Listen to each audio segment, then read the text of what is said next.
Come with me to 6 different antique malls in search of video games. We're gonna go to all of these. We'll talk about the pros, the cons, and figure out if it's even worth it or not. So let's head out there. Starting off at this antique market, I wandered in here first because this one was a little bit farther away than all the rest.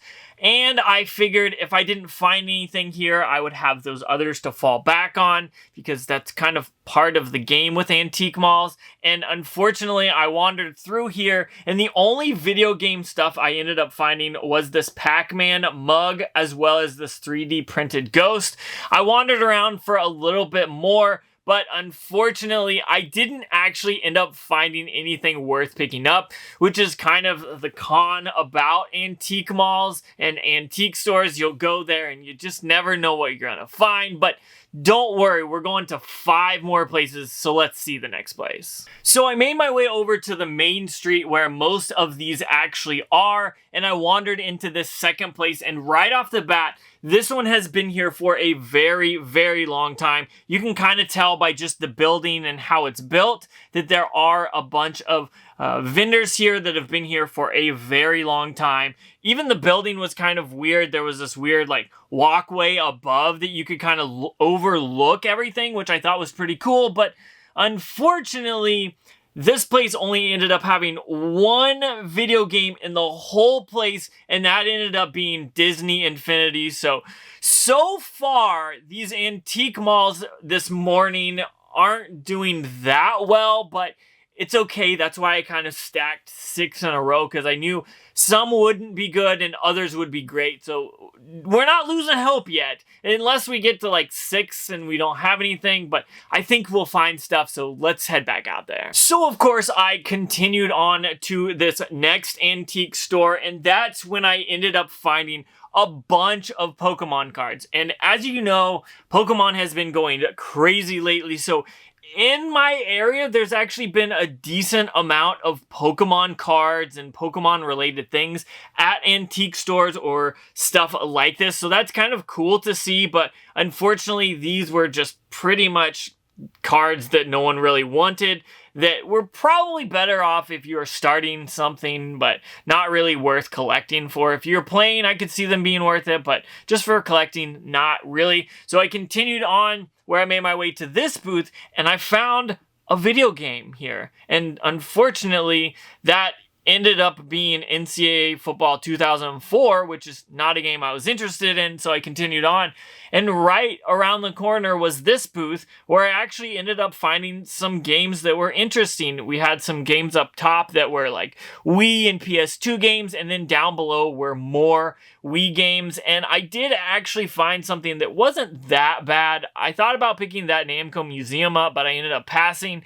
And then I ended up dropping stuff, of course. I picked it up, don't worry. And last but not least, I found this booth that actually ended up having a bunch of plush for Five Nights at Freddy's, but these were a little expensive, so I did end up leaving them behind. But it's cool to see these at the antique mall. So I continued on where I found a Pokemon plush, but unfortunately it was new with tags, and they wanted like $13 for this thing, which okay, whatever, it is brand new, but not something I had to grab in my collection. So I continued on where I found the sports card kind of booth where they ended up having a ton of games down here, but when I looked at them, they were all sports games. I'm assuming that's kind of because it's kind of on brand with this booth, but ultimately I didn't end up grabbing anything. I looked around to see if maybe there was something, but sadly there wasn't. So I continued on to this next booth that actually had another corner here that had a bunch of video games. There was an overpriced Wii bundle there, a few things here and there, and then down below was a Wii Fit board, which I want you to guess before you see the price. Yeah, that's a little too much for me. So I ultimately didn't end up finding anything at this antique mall. So we've struck out 3 places in a row, but bear with me.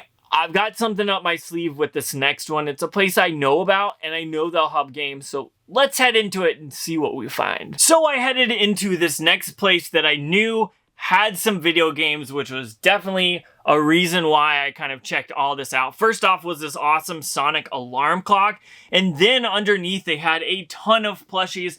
And if you've seen the channel before, you know I love to dig through and find random awesome video game plushies, and that's when I found this Mario plush. They ended up having it for $3, which is totally awesome.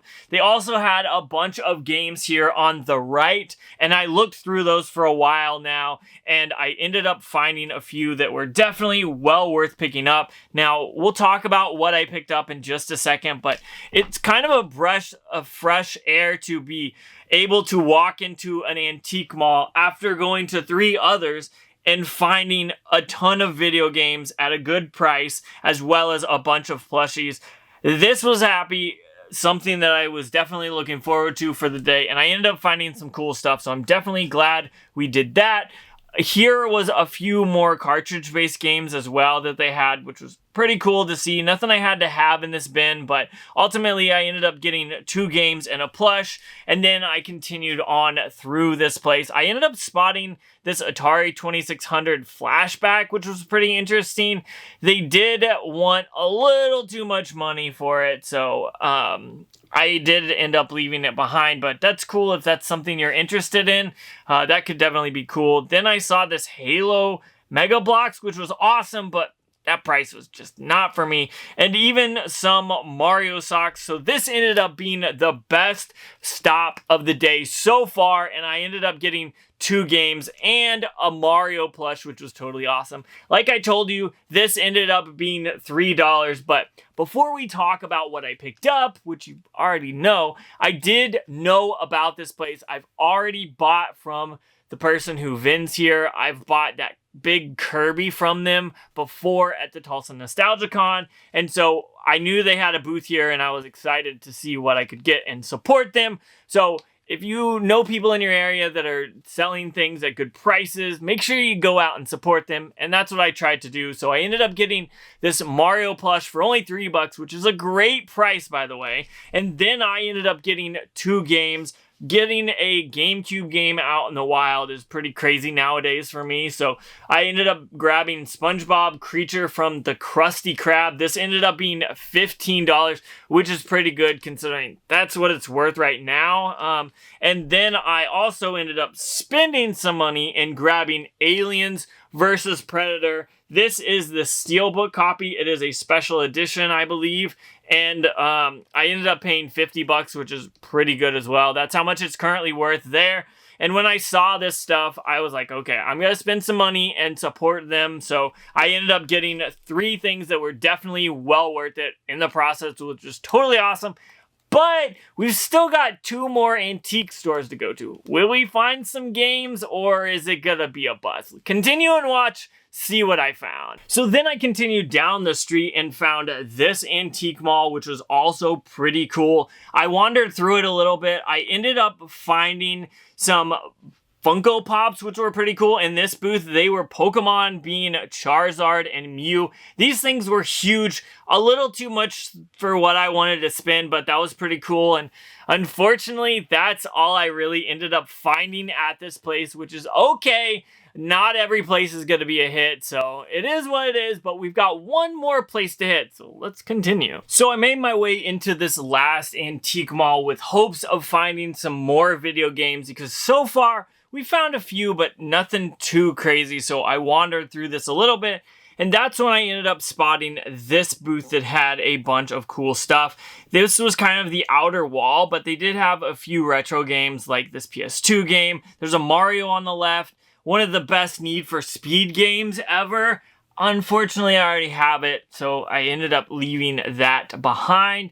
But I then ended up dropping another game. You saw me do it. I ended up picking it up, don't worry, but there was some cool stuff, but nothing I needed to pick up. I kept going where I ended up finding this Luigi and Mario plush, but at that price, I can hold off. I don't need one of those. Plus, I think I already have one, so I'm not too upset. Then I continued on where I wandered and ended up seeing a few video games here at this random end cap, as you can see. But overall, unfortunately, This antique mall didn't have anything worth picking up. There was a few games, but nothing I really needed. So let's recap all of what I've learned from all of these antique malls or stores, whatever you want to call them. And that's the fact of game hunting at antique stores can be hit or miss. I picked some places that I wanted to go that I knew would have some games. I didn't know if I'd pick anything up,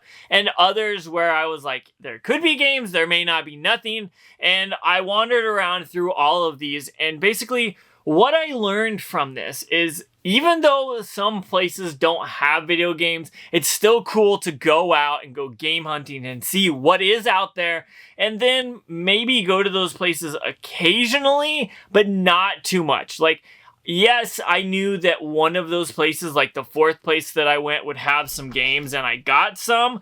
But other than that, I didn't really know if I would end up finding enough stuff to talk about from this video. So I think I want to kind of convey the fact that game hunting is not easy. You're not going to just be able to go into every place and find stuff.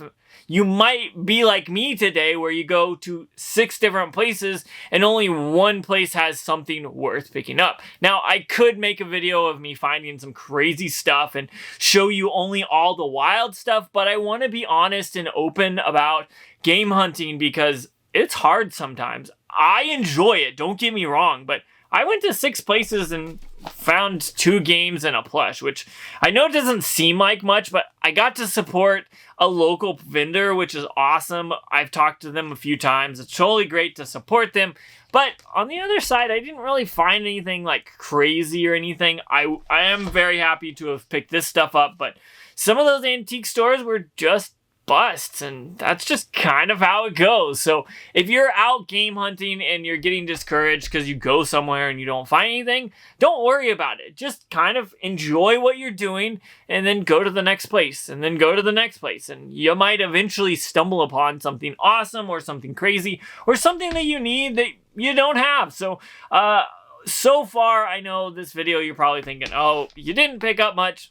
Yeah, I didn't, but that's perfectly okay. This was a ton of fun to make this video, and it was fun to find some cool stuff. So I really enjoyed it, but what do you think? Have you ever had success at antique stores, or is it just not a good place to go game hunting? Let me know what you think down below, comment and all that stuff, but I gotta get out of here. I've gotta get some game tested, so go ahead and check that video out if you haven't already. But so far, these were places I had never been before. They were in a town that's quite a bit of a distance from where I live, so I figured I'd go support this person and then see if there was anything else there, and maybe I'll come back in the future. But enough about that. I gotta get out of here, so check that video out if you haven't already.